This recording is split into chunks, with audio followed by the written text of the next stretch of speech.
Hello, everybody, and welcome to another episode of China Manufacturing Decoded. And this week, we're not really talking about manufacturing, but more about how to send all these products to the market, right? So we're going to talk about freight forwarding and specifically about technology and innovation in that space. And today, I have the pleasure of interviewing Amit Rosenthal, who's been working in the logistics industry for about 15 years and has some interesting perspective to share about what some leading edge freight forwarders do when using technology. Hi, how are you doing, Amit? Is that a proper introduction? Maybe do you want to say a few things about yourself and your company? Yeah, thank you for having me. It was a good introduction. I will add some few points here. So I'm 42 years of age. Basically, I'm in the logistics. We can say that quite like basically my whole life in such a degree because my grandfather and then my father, they ran like a domestic trucking company in Israel. Then on 99, my father established basically an international freight forwarding company from Israel and to Israel. So I was like a baby. I was driving in like a truck, throughout Israel. So I'm quite familiar in the business. Later on, I did some, turn right in the junction and go. I studied cinema. I was a video editor, but eventually I come back to the family business. And since 2011, I'm like full on in freight forwarding and logistics.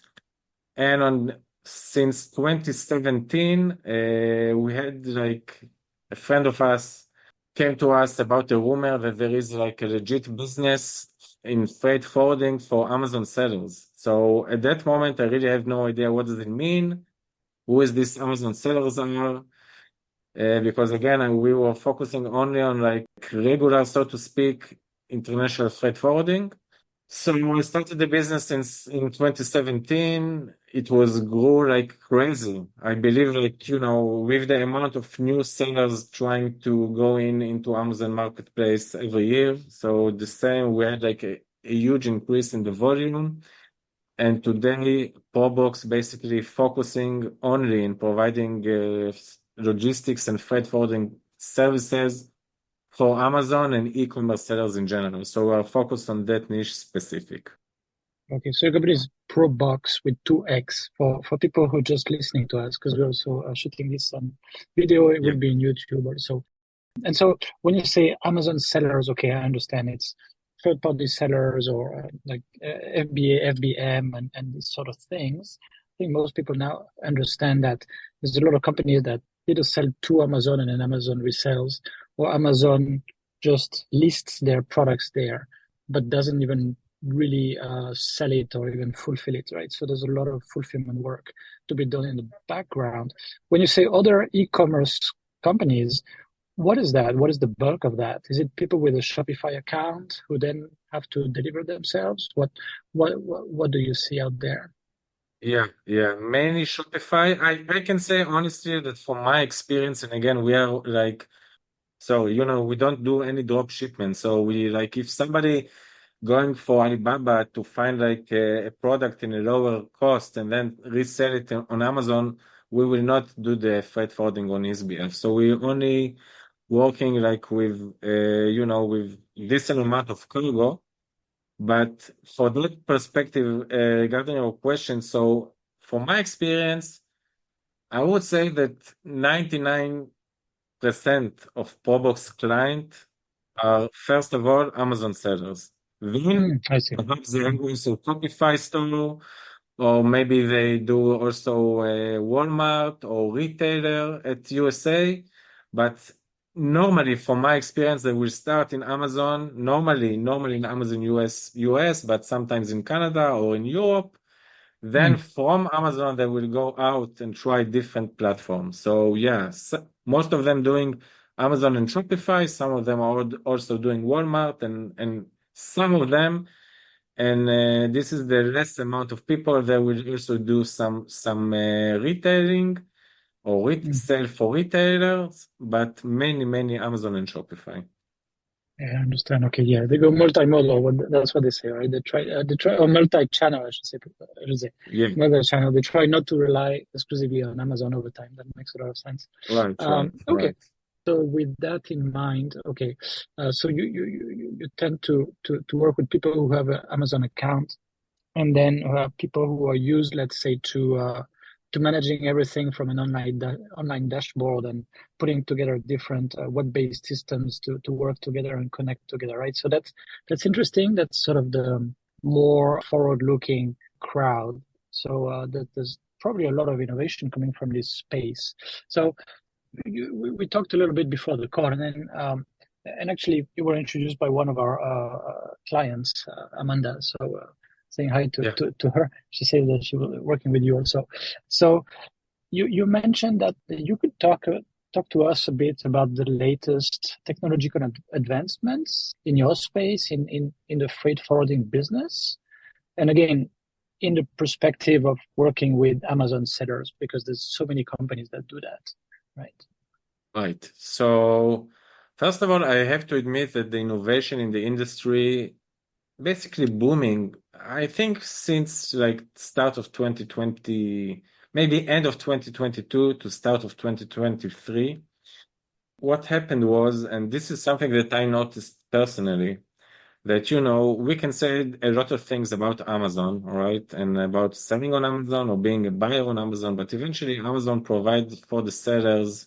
This is one of the best, maybe high-tech company in the world, if not the best, right? So for me, now if we're talking about freight forwarding, so freight forwarding is really an old-fashioned business, right? So people still using endless emails, right? Send me a request, then you got to respond like 48 hours later, and endless Yes. email back and forth. The price is good, is bad, etc., etc., etc. So to me, there was a huge gap between how like a seller operate on Amazon, getting every statistics criteria that they need, any information that can dig out from Amazon platform. And then eventually, okay, so they have sourcing, they manufacture, they're doing PPC, everything is automated. But once they reach to a freight forwarder, okay, please send me an email, please send me the request. To me, it was odd, right? So I was always think that it's need to be a better procedure for that. And with that said, I don't want to say many, but there was like a new innovation solution that some companies try, like high-tech companies try to develop for using a freight forwarding, right? So we found like a company that we basically integrate with them, all right? And one of like, I give you like another perspective, one of our client, which is a big, not big, but is an US aggregator, right? He runs, I don't know, 80, 100 SKUs maybe. So he said to me, Amit, that's nice to get information by mail, all right? Where is my shipment? What is the next status and so on? But it's simply getting chaotic if you're running more than, I don't know, 20 SKUs, and if you have more than 5 shipments per month, it simply get chaotic. He told me you should find like a solution for us, right? So then I basically started to do like a re-engineering, right, process, think about what is necessary, and I found a software that basically make everything in one place or one control tower. So you can generate your quotes, you can track your shipment, everything can be made automatically. And that's, in my opinion, right? And again, if you take 100% of every company, all right, every time some will bring like good feedback and some will bring maybe a bad feedback, but the majority of the client understand, right? How much is it important to have like automatic flow and SOPs for your freight forwarding and for your logistics process. And that is something that Proboxx basically stand out and say, hey guys, we built a platform, you should use the platform. I basically did like hundreds, dozens, if not hundreds of demo on the platform to explain the customers how to work on the platform, how useful is that for you, not for me, for you as a seller to have like a streamlined operation and to understand how to operate with automatically status, quotation, and so on. And to me, again, depend on what stage of you as a seller. If you are a new seller, maybe it will be quite complex because you can always approach to the supplier by WeChat, hey, please, I have 10 boxes, send me a quotation, okay? But if you want to be professional, if you want to work like as an experienced sellers and take yourself to the next level, you have to work, in my opinion, with automatically solution for freight forwarding. There is now a lot of freight forwarding customers, companies that integrate basically this streamline or different, working with different software. But eventually the idea is that like you as a seller, we have like same as you work with Amazon, right? If you want to use Amazon Global Logistics, so you insert your data, your shipment data, you get a quotation, you confirm the quote, and then you have automatically status, what happened, what is the next leg, and so on. Same with my company and same with different companies. You always have to look on who is your competitor and match them, right? And if Amazon is the most innovative company in the world, right? And those, like my client, Amazon sellers, are using Amazon, so you have to try to match what is basically your competitor provides. And to me, giving a platform and to have like a streamline or seamless procedure for you as a seller when you're talking about a freight forwarding and logistics and supply chain was a key for you as a seller success. Yeah, I mean, I can totally understand why Amazon sellers don't want to deal with sort of old school freight forwarding businesses that manage everything through Excel and email and things like that, right? And there's still a lot of that in the small and medium-sized freight forwarders, for sure, especially on the Asian side, probably. And of course, there's been a number of other companies that have invested. All the very big ones, have some form of tracking, et cetera, at least for their key accounts, right? But then for an Amazon seller that is moving maybe half a million to maybe 10 or $50 million, yeah, what are the options in the mid-sized, small and mid-sized freight forwarding companies, right? Maybe not so many, right?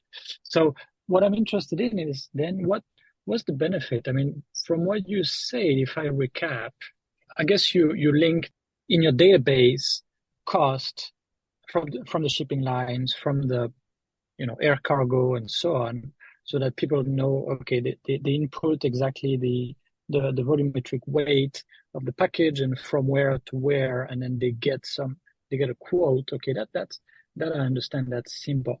But then after that, how do you actually track? Because you, as a freight forwarder, you rely on, as I mentioned, shipping lines and air cargo, and then like there's it goes on a boat, it goes on a truck, it's held in Right. customs, etc. What kind of visibility do people actually get on the status of their shipments?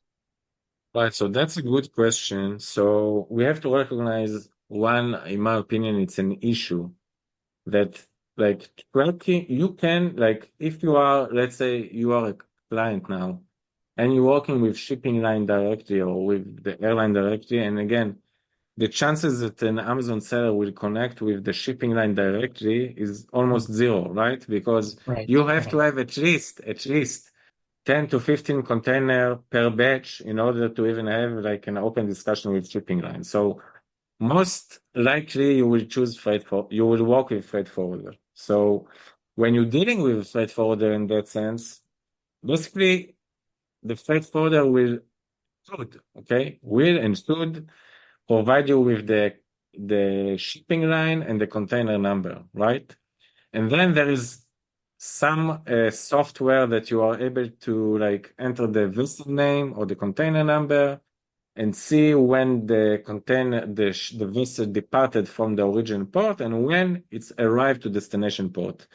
But from once it reached to destination port, until it reached delivery, including custom cleared, picking up from the port, domestic tracking to zip, etc., basically it's a black box, right? You have no idea what's going on, right? So that's, in my opinion, now this is the biggest or the most essential tracking that you need to get from your freight forwarder. So the freight forwarder basically is in contact with the custom broker. They are connect with the trucking company. They are connect with the warehouse that need to deliver into.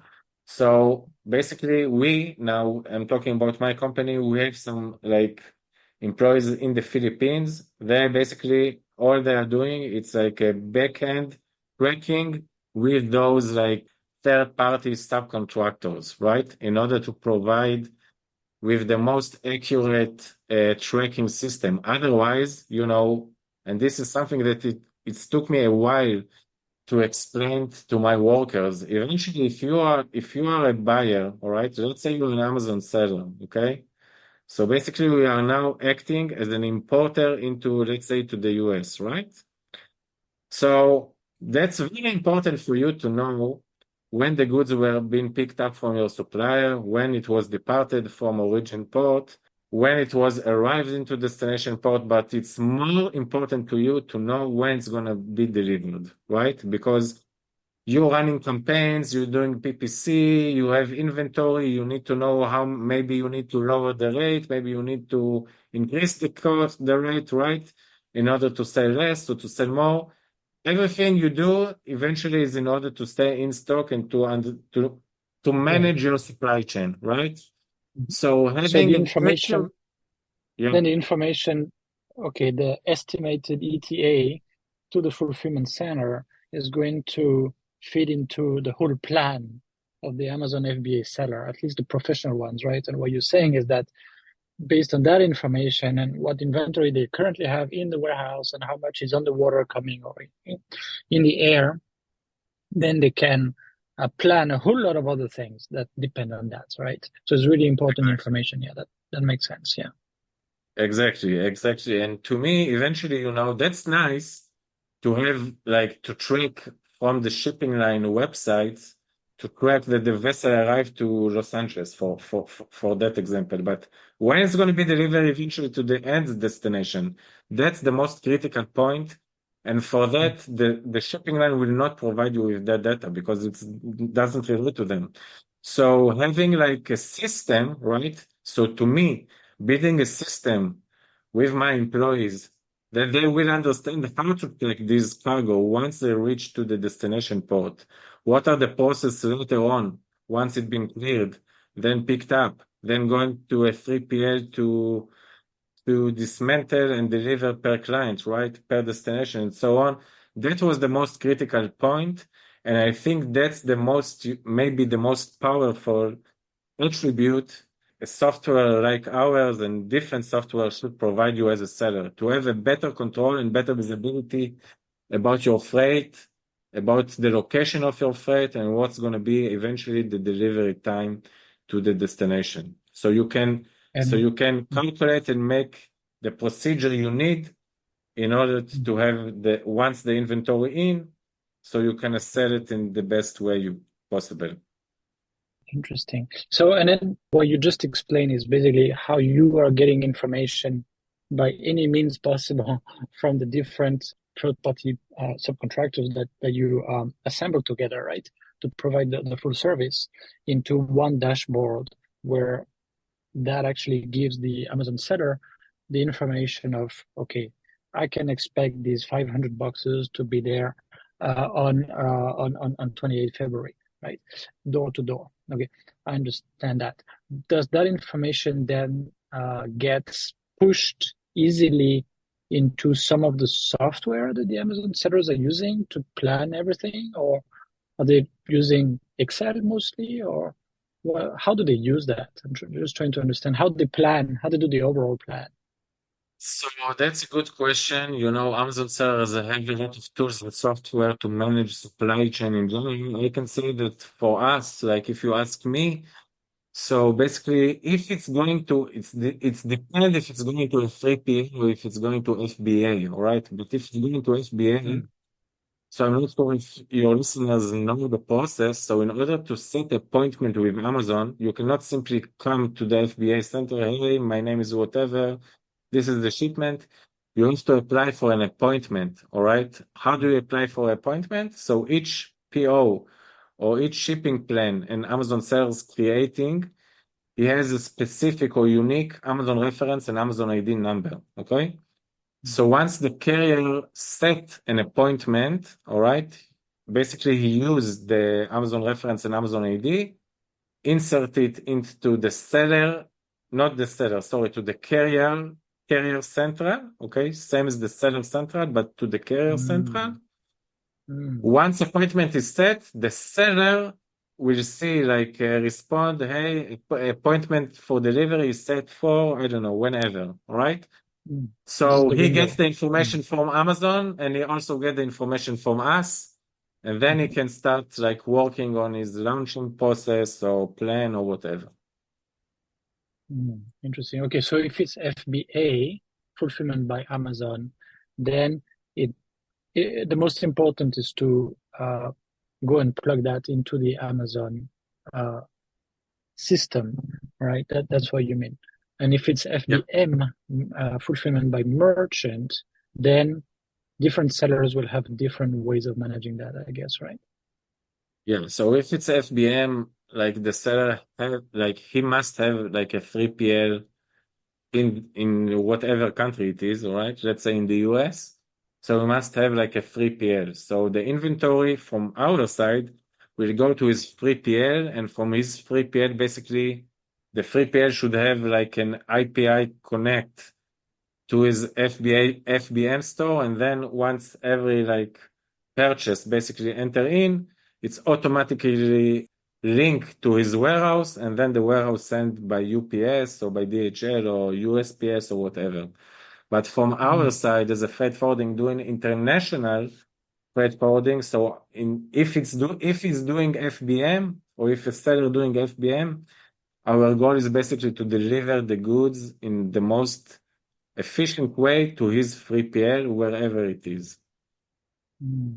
Okay, I understand. Okay. Going back to tracking containers or air shipments and so on, have some of your customers or maybe your firm started to use these GPS trackers that you put in with the goods and then they have a battery and they keep emitting, where it is physically and then return it back to the factory or whatever shipper. And has that proven useful?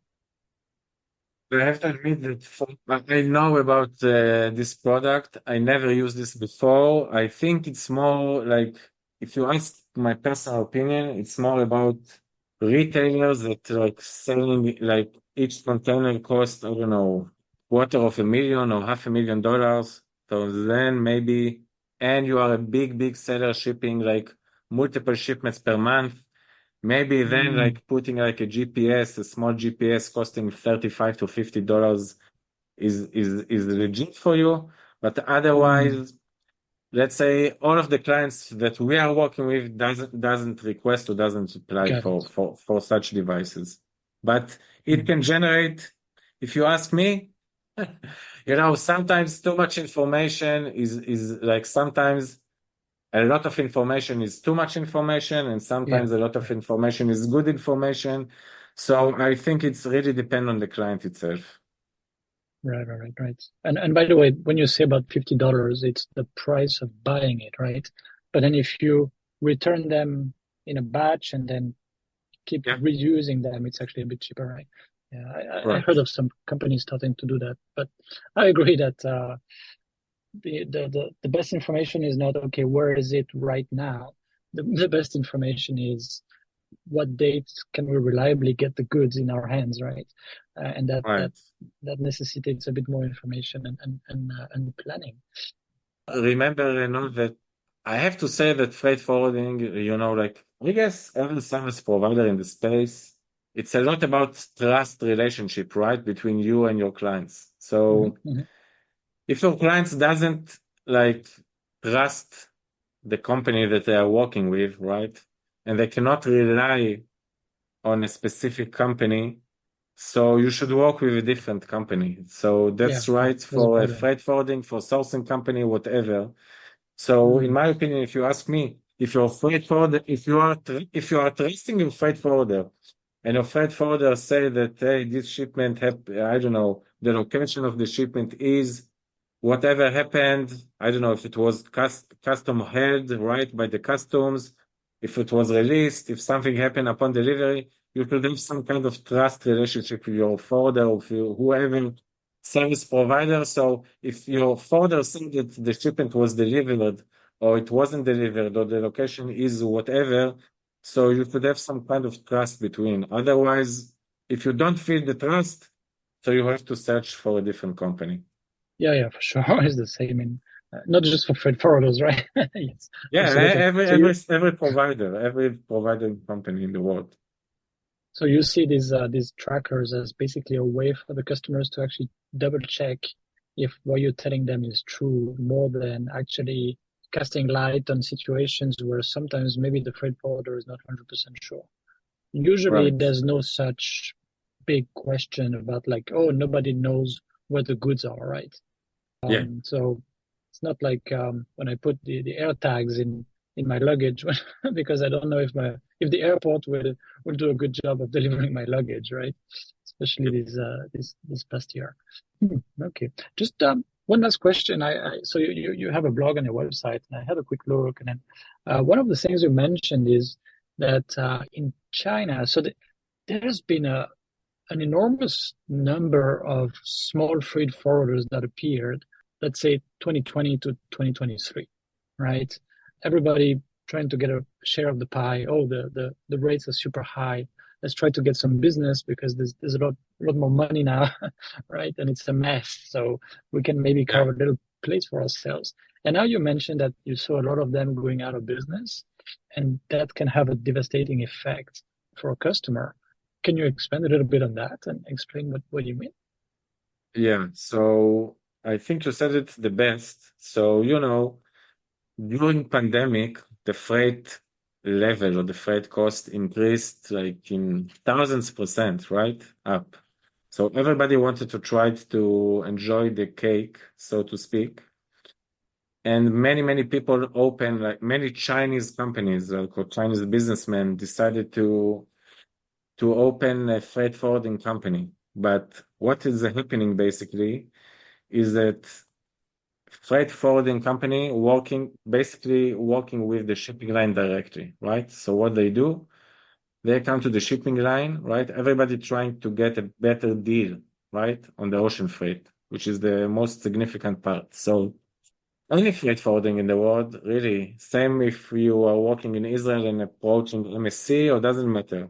So you have to come with a contract and say, okay, I'm gonna have this week 10 containers going from Shanghai to, I don't know, Los Angeles, okay? Or in China, let's say in China perspective, it's not 10, it's 100 or 1,000 container per week, okay? So the shipping line would say, okay, that's nice, but in order to have a contract with a special deal, right? You you not only have to say I'm gonna have like a 1,000 containers, but you really have to buy a 1,000 containers, right? Not the containers, but the space for the containers. Right, So right. let's say each container, the value of the ocean freight is 10K, $10,000, right? And you, a freight forwarder, okay, let's say 100 containers you need this week, okay, in order to get a special deal. So you have to put $1 million, all right? So you have to put $1 million every week. But what happens if you don't have the cargo? So then basically you still have to pay to the shipping line, but instead of Mm, 100, so you only have 50 containers, right? So 50 containers you still have to pay. So what happened was that when the ocean freight was like booming like crazy, and everyone want to ship out, that was also an issue that mm, the demand was crazy, crazy, crazy. mm, Okay. So everybody enjoyed the cake. But now when the rate freight decreased a bit and the demand decreased a lot, right? So those new Chinese freight forwarding basically didn't have the cargo. So they have to pay. So they come to the shipping line and say, listen, sorry, I cannot pay you back. So they went to bankruptcy.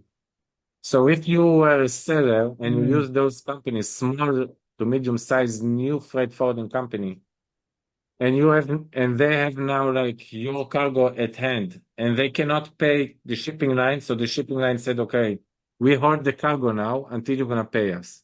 And then what happened? The cargo basically Wow. disappeared, What so to happens? speak. So Cleared, so that destroyed, you happened a mean? lot in 2023, yeah. And Wow. this is a reason also to check, double check, triple check, and you understand who is the freight forwarder you are working with? What is their history? How big they are? How many people they know that working with? How many years they are open, and so on, in order to evaluate that things like that will not happen. I see, I see. Okay, so these aggressive freight forwarders are more likely to go bankrupt because they have all these big commitments and they cannot honor it and it's just too much money. It's not like what I was imagining is that they would just run out of business and then they would, they can downsize but still survive. And then it's, they can soft you can downsize in a soft way and maybe go out of business if they want, but it doesn't have to be very disruptive. That's what I was imagining. What you are painting is a very different picture, where because Yeah, they've been a bit too aggressive, they're basically forced to suddenly close shop. And then, as you mentioned, what happens to all these containers and packages and everything? If especially with the lines, the shipping lines, wow, that's a lot of products that are shipped by container. Wow. Okay. Interesting. Interesting. Scary. Scary. yeah, yeah, Um, absolutely, absolutely. okay. Well, that was great. How can people reach out to you if they have questions, if they want to talk to you? Right. So they can contact me rather via our website or can contact me directly at Amit, AMIT, at proboxx.io. Maybe I will share my email address. They can ask me any question related to freight forwarding, if they want to work with us or not. I think I'm quite a good advisor. I have an experience, and yeah, everybody is welcome to ask any question they needed. Great. All right. We'll include your website in the show notes. So, Amit Rosenthal, thanks a lot for joining us today. And thanks for the listeners. And tune in for another episode next week, as usual. Thanks again for listening to this podcast brought to you by the Sofeast Group. We're on a mission to provide you with everything you need to manufacture effectively in Asia, including inspections, auditing, new product development support, contract manufacturing, 3PL warehousing and fulfillment, and much, much more across Asia's key manufacturing areas. Visit us at sofeast.com, that's SOFEAST.com, to learn more and get help. If you've enjoyed the podcast today, please do rate, review and share because it will really help others discover us too.